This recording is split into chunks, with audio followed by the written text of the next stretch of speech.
আমি একটা বিয়ে বাড়িতে গেছিলাম, একটা লাল কালার শাড়ি পরে। একটা 5 বছরের বাচ্চা, 5 বছরের বাচ্চা আমাকে বলছে যে আন্টি তোমাকে অনেক হট আর সেক্সি লাগছে। আই এম তো অবাক, পুরোই অবাক। ওইটুকুনি বাচ্চা কি করে জানলো হট আর সেক্সি কাকে বলে? ওদের বয়সীতে ওদের বয়সীতে আমরা মাকে যে আম্মি, আম্মা, মাম্মি, মম অত কিছু বলতে হয় আমরা তাও জানতাম না। আর ওরা নাকি এখন হট আর সেক্সি বুঝে গেছে। বুঝতে পারছো কতটা এগিয়ে আছে দুনিয়া? পুরো ডিজিটাল, পুরো এক একটা ডিজিটাল ওয়ান পিস বললে হবে।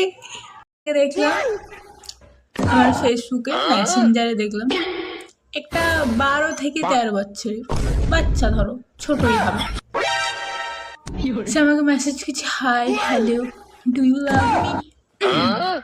আবার দেখছি কিছু 50-60 বছরের বুড়োরা তারাও মেসেজ করছে হাই হ্যালো কেমন আছো।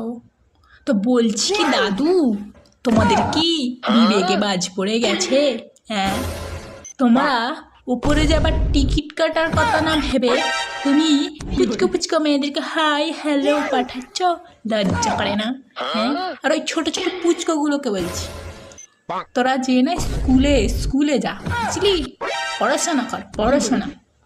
বড় বড় দিদিদেরকে মেসেজ করা ঝেঁঝরা কথা সব মাথায় বুদ্ধি টুদ্ধি সব গেছে নাকি? তোদের জন্যই কাল ঘটা, এই তোদের জন্যই ভারতবর্ষ এত পিছিয়ে আছে। সালা